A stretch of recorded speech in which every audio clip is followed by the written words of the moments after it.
आप सभी को भारत माता की जय, प्रणाम, जय श्री राम। मैं बीना सचिन चौधरी आप सभी के सामने। दोस्तों, आज सही मायने में जश्न मनाने का समय आ गया है। आज युवाओं की जीत हुई है, छात्रों की जीत हुई है। आज आज युवाओं ने दिखा दिया है कि वो सबसे ताकतवर हैं। आज प्रधानमंत्री मोदी जी ने अपने शिक्षा मंत्री धर्मेंद्र प्रधान जी का इस्तीफा ले लिया है। युवाओं की मांगों को पूरा किया गया, सारी मांगों को युवाओं की पूरा किया गया। धरना प्रदर्शन पे जितने भी युवा बैठे थे वो खुश हुए और आज अपने अपने घर भी लौट के गए।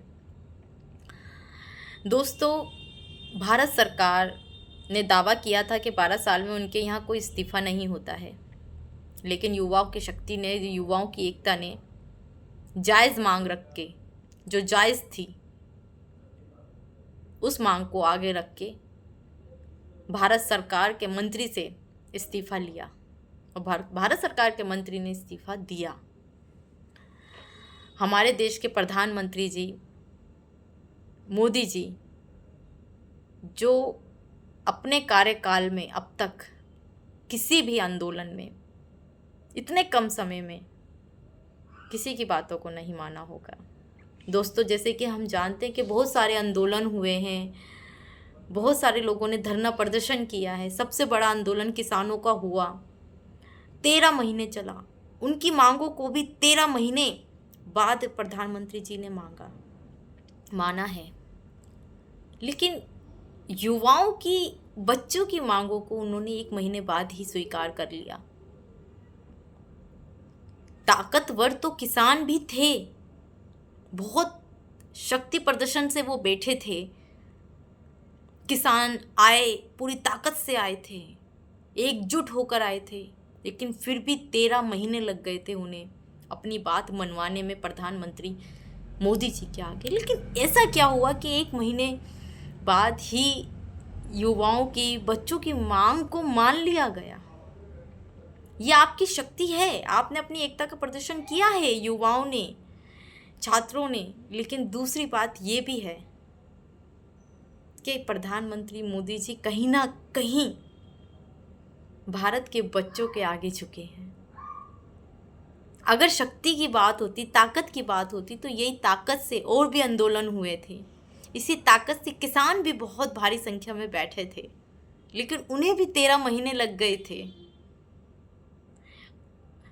13 महीने बाद प्रधानमंत्री मोदी जी ने उनकी बात को माना था, लेकिन 1 महीने बाद ही युवाओं की बात को मान लिया गया। कहीं ना कहीं उनको ये लगा कि ये भारत के बच्चे हैं, ये हमारे बच्चे हैं, ये हमारे छोटे बच्चे हैं।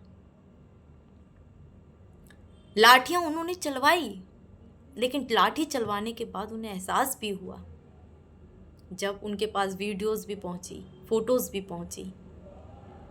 भारतीय जनता पार्टी के बहुत से ऐसे नेता जो वरिष्ठ हैं, उन्हें बुरा भी लगा। वो सामने आए और उन्होंने इसका पुरजोर विरोध किया कि बेटियों पर, बच्चों पर ऐसी लाठी नहीं चलनी चाहिए थी। शक्ति प्रदर्शन से बहुत से आंदोलन इस भारत में हुए हैं। किसान आंदोलन भी हुआ है, 13 महीने तक चला, लेकिन ये कम समय में आपकी मांगों को पूरा किया गया। आपकी शक्ति का प्रदर्शन तो था ही, और साथ में प्रधानमंत्री मोदी जी के सामने भारत के बच्चे भी थे।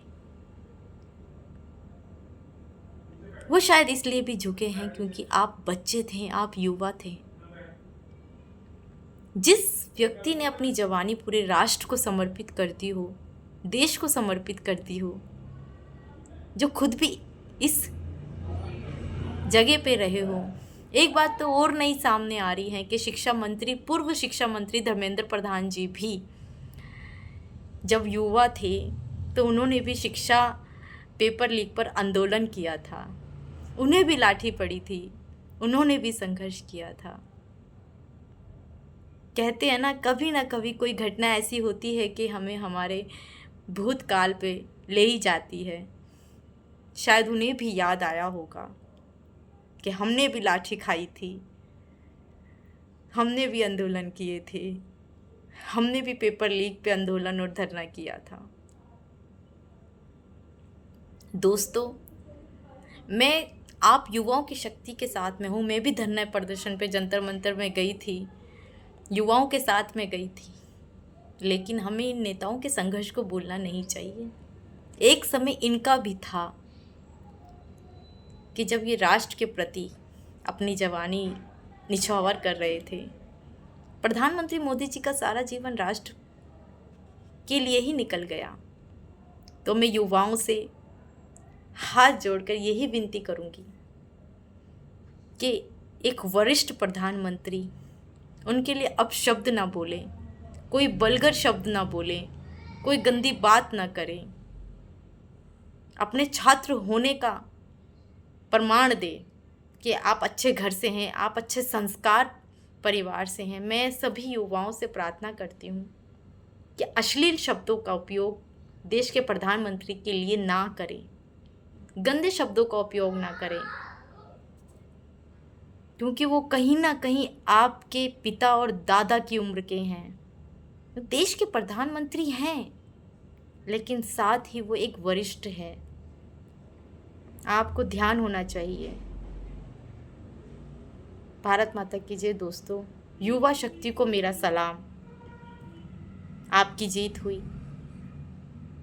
और हमारी जीत हुई।